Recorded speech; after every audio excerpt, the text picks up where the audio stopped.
welcome to God's 5 Minutes with Pastor Ed Wilson. Reach him at gods5minutes@gmail.com.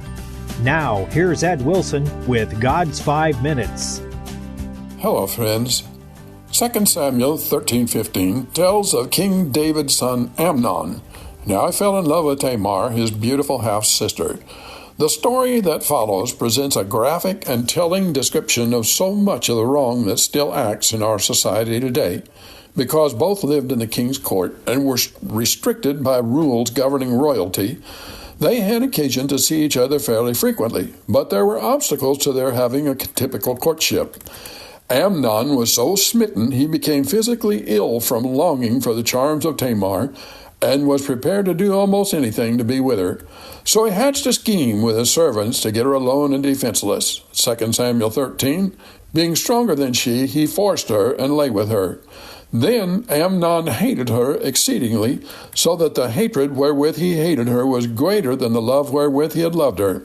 And Amnon said unto her, Arise, be gone. And she said unto him, There is no cause. This evil in sending me away is greater than the other that thou didst unto me. But he would not hearken unto her. Then he called his servant and said, Put now this woman out from me, and bolt the door after her. There is such a spirit of contradiction in man's nature that it will desire forbidden fruit, and the more strongly it is forbidden, the more greedily it is desired. How could Amnon think of forcibly stealing that virtue and honor of which he should, as a brother, have been the chief protector?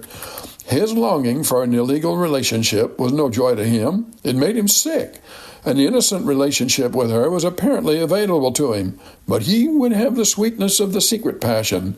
Amnon's friend and advisor, who might have reacted to the feeling he mistakenly called love by showing the natural revulsion at the thought of taking advantage of the weakness of another human being, instead, and after the manner of so many worldly friends, set about to teach Amnon how to get what he wanted, consequences notwithstanding. And so he had his way. And did it satisfy him? Was he happy? No. He destroyed whatever beautiful dream he thought he had had. He terribly damaged his sister's chance of happiness in life, and he unwittingly filled his heart with loathing at what he had once thought was so desirable. The more literal translation of his rejection of her would read, He called his servant and said, Put now this thing out from me. Here is shown the very core of selfish love. There is an emotion that masquerades as love, which says, I'll die if I can't have you. I can't do anything without you.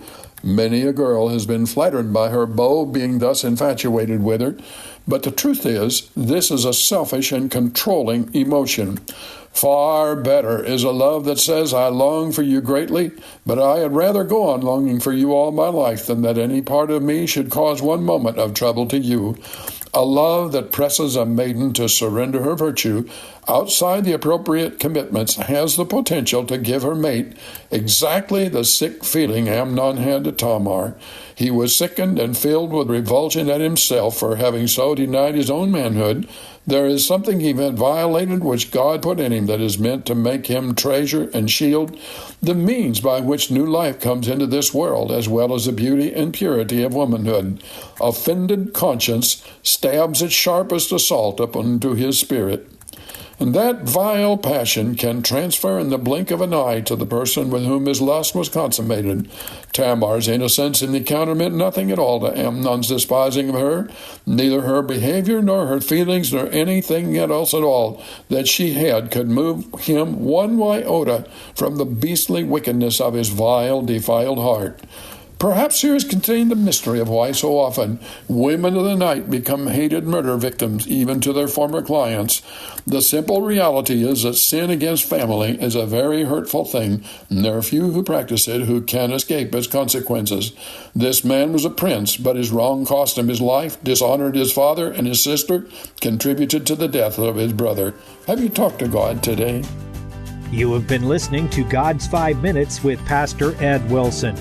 Reach him by email at godsfiveminutes@gmail.com. Tune in next time to hear more encouraging thoughts from God's Word on God's 5 Minutes with Pastor Ed Wilson.